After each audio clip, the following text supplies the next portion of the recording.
সর্বভারতীয় রাজনীতিতে নিজেদের প্রাসঙ্গিক করা একটা দুর্বল চেষ্টা মাত্র, এর বেশি 21শে জুলাইয়ের কোনো গুরুত্ব নেই।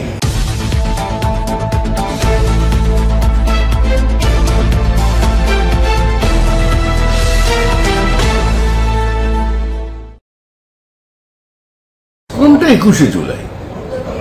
21শে জুলাই তখন উৎসব হয়ে গেছে। 21শে জুলাইয়ের অর্থই তখন খেলা মেলা। 21শে জুলাইয়ের অর্থই হচ্ছে দল ভাঙা। 21শে জুলাইয়ের অর্থই হচ্ছে জাস্টিস সুশান্ত চ্যাটার্জির রিপোর্টকে চিরকালের জন্য নির্বাসিত করে দেওয়া, আস্থা করে ফেলে দেওয়া। 21শে জুলাইয়ের অর্থ হচ্ছে মনীষ গুপ্তকে নির্বাচনে প্রতিদ্বন্দ্বিতা করিয়ে মন্ত্রী বানানো, পরে রাজ্যসভায় পাঠানো। 21শে জুলাইয়ের অর্থ হচ্ছে শহীদদের নাম ভুলে যাওয়া। 21শে জুলাইয়ের অর্থ হচ্ছে শহীদ পরিবারের আবেগকে আহত করা।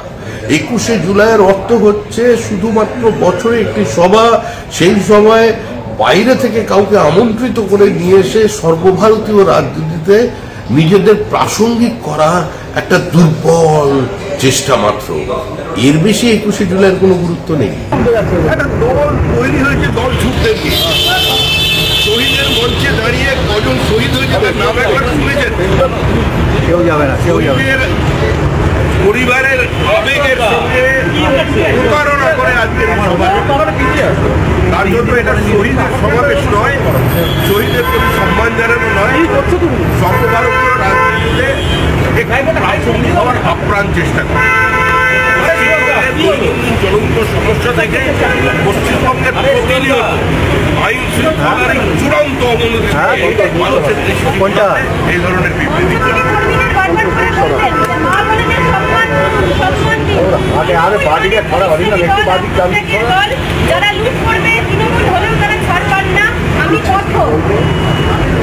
গ্রেপ্তার করেছেন।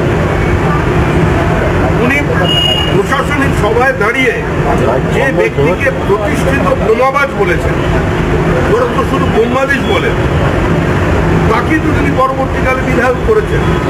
তৃণমূল কংগ্রেস থেকে সাসপেন্ড করেছে দুর্নীতির কারণে। তিনি তাকে বলেছেন কেউ কোনো দোষ করেনি, মামলা না করে মিথ্যা মামলায় ওকে আটকে রাখা হয়েছে। যার বিরুদ্ধে খুনের অভিযোগ আছে, পর্যাপ্ত প্রমাণ আছে, তার অত্যাচারের দৃশ্যমানতা আছে, মানুষের চোখের জল আছে, আজকে তাকে উনি বাঘ আখ্যা দিচ্ছেন মঞ্চে দাঁড়িয়ে। ওনার এ ধরনের কথা বলার কোনো নৈতিক বা রাজনৈতিক আগে উনি ইস্তফা দিন। পঞ্চায়েত নির্বাচনে যেদিন ভিডিওদেরকে লুট করিয়েছিলেন, ব্যালট পেপার খেয়ে নিয়েছিলেন, যেদিন অভিষেক বন্দ্যোপাধ্যায় তার যাত্রার মাঝখানে তার ব্যালট বাক্স পর্যন্ত বাঁচাতে পারেনি, লুট হয়ে গেছে, এই যে দলের সার্বিক চিত্র, তারা পশ্চিমবঙ্গ চালাতে পারে না। এই রাজ্যে সাংবিধানিক পরিকাঠামো ভেঙে পড়েছে। এটা আমাদেরও প্রশ্ন রাজ্যপালের কাছে। আমরা আবার বলছি, total breakdown of constitutional machinery.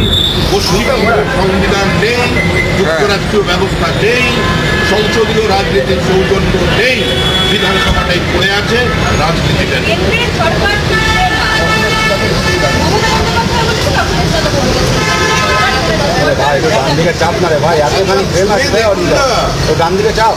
একবার ছুঁয়ে দেখুন দলগুলো থাকে কিনা। নরেন্দ্র মোদী অপরাজেয়। নরেন্দ্র মোদী কোনো সাধারণ রাজনৈতিক নেতা বা শুধু প্রধানমন্ত্রী নন। নরেন্দ্র মোদী একটা সোচ, একটা চিন্তা। নরেন্দ্র মোদী অবদমিত, অবহেলিত, অত্যাচারিত, পদদলিত ভারতীয় সভ্যতা যখন নতুনভাবে জেগে উঠছে, তার প্রতিধ্বনি। আপনি ব্যক্তিকে মারতে পারেন, কিন্তু এই অস্তিত্বকে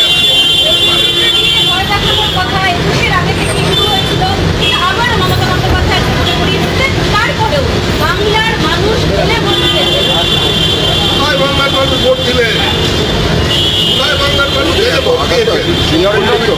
পশ্চিমবঙ্গের মানুষ রাজনীতি সচেতন। বুথে এজেন্ট দিতে না পারা মমতা বন্দ্যোপাধ্যায় দলকে 2011 সালে ক্ষমতায় নিয়ে এসেছিলেন। আজকে ভোটের ব্যবধান প্রমাণ করে দিচ্ছে ওটা ভোট হয়েছে না কি হয়েছে।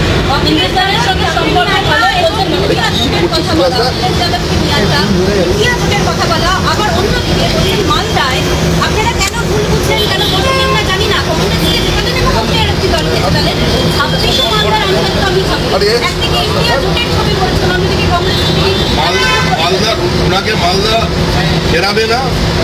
উনি আমাদের রাজ্যের মুখ্যমন্ত্রী। 26 সালের আগেই মালদার মানুষ ওনাকে কচলি আমের আচার খাইয়ে দেবে। তৃণমূল কংগ্রেসকে গোটা উত্তরবঙ্গ প্রত্যাখ্যান করেছে। তৃণমূল কংগ্রেস দক্ষিণবঙ্গের জঙ্গলমহলে পরাজিত। আজকে বিজেপির প্রাপ্ত ভোটের সংখ্যা এবং পশ্চিমবঙ্গের বিভাজনের রাজনীতি যদি বিচার করা যায়, সংখ্যাগরিষ্ঠ মানুষের সংখ্যাগরিষ্ঠতা বিজেপির সঙ্গে আছে। বাইনারি সেট হয়ে আছে। ভোট কেটে যারা মমতা বন্দ্যোপাধ্যায়কে নগণ্য বিজেপি বলে সাহায্য করেছে কয়েকটি সিটে জেতা, তারাও সম্পর্কে তাদের যারা সমর্থক তারাও বুঝতে পেরেছেন যে আগে তৃণমূল কংগ্রেসকে সরাতে হবে, তারপরে যে যার কথা ঠিক করে। অখিলেশ যাদবকে একদিকে নিয়ে আসা, অন্যদিকে কংগ্রেসকে নিয়েই বলা, ইন্ডিয়া জোটের কি ছবি আজকে একুশের মঞ্চ থেকে তারা দেখুন, ওরা চেষ্টা করুন, আমরা তো আগেই বলেছিলাম এখন থেকে চেষ্টা করুন, এখন থেকে নেট প্র্যাকটিস চালু করুন। তাহলে 2029 সালে একটা সংঘবদ্ধ বিরোধী শক্তি হিসেবে আত্মপ্রকাশ করতে পারবে। যে রাজ্য এই প্রশ্ন অধীর রঞ্জন চৌধুরীকে করুন। অখিলেশ যাদব এই কথা বলছেন, আপনাদের জোট সঙ্গী একসঙ্গে নির্বাচনে লড়েছিলেন, আপনার মতামত কি? আজকে কংগ্রেসের সর্বভারতীয় সভাপতিকে প্রশ্ন করুন, মুর্শিদাবাদ পর্যন্ত যখন ভোট চলছিল কোনো বিবৃতি নেই। মুর্শিদাবাদ পেরিয়ে যাওয়ার পরে যখন সিপিএম মূলত আসনগুলো লড়ছিল বাম প্রার্থীরা, তখন হঠাৎ কেন মেরে মন কি গঙ্গা ও তেরে মন কি যমুনা পোল রাধা পোল তাকে মগা কিনে কেন এটা করেছিলেন? তাকে অভিষেক বন্দ্যোপাধ্যায় দাবি করেছেন যে শিক্ষানীতিতে যদি পার্থ চট্টোপাধ্যায়কে গ্রেপ্তার করা হয় তাহলে কেন গ্রেপ্তার করা হয়? মানুষ এখনো সমাজবাদী পার্টির শাসনকে উত্তরপ্রদেশে ভুলে যায়। যে মানুষ এবার বিজেপির বিরুদ্ধে ভোট দিয়েছেন তিনিও বলছেন যে আমরা চাই যোগীজিকে, কারণ আমার মেয়েটার সঙ্গে 5টার পরে বাড়ি থেকে বেরোবে। আর কোন দুর্নীতির সঙ্গে কোন দুর্নীতির তুলনা করছে এটা বলুন। পার্থ চট্টোপাধ্যায়কে গ্রেপ্তার করা হয়েছে কোর্টের নির্দেশে, কোর্টের নজরদারি। মামলা করুন না, সুপ্রিম কোর্টে মামলা চলছে, সাবজুডিস ম্যাটার। সুপ্রিম কোর্টের অবজারভেশন জানিয়েছে, প্রথমে সুপ্রিম কোর্টই করেছিল কোনো পেপার লিকেজ নেই। তারপরে এই সরকার এই দুর্নীতি রুখতে বদ্ধ পরিষ্কার ঠিক করে থেকে সারা ভারতব্যাপী বিভিন্ন জায়গায় বহু মানুষ নির্মূল করে দেওয়ার প্রচেষ্টা হচ্ছে, যাতে অন্যান্য লোকজন ধরা পড়বে।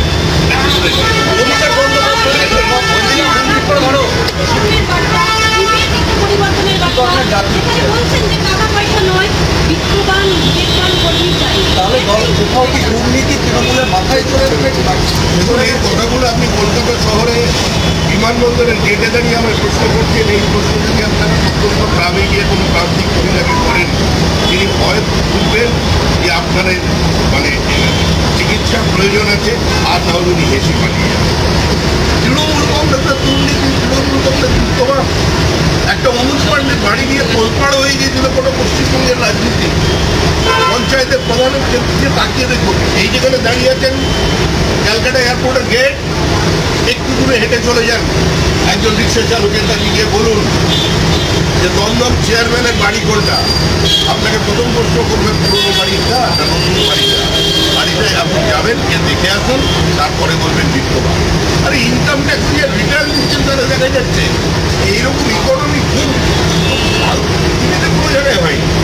একদিকে বলছেন নরেন্দ্র মোদী ধ্বংস করছে দেশ, আর অন্যদিকে কর্মী নেতা মন্ত্রীদের তারা তুলে বেঁধে এটা সম্ভব কি? তৃণমূল কংগ্রেস এবং দুর্নীতি সমর্থক সরকার, এই অভিষেক বন্দ্যোপাধ্যায় কেন মমতা বন্দ্যোপাধ্যায় আজকে কিছু করতে পারে?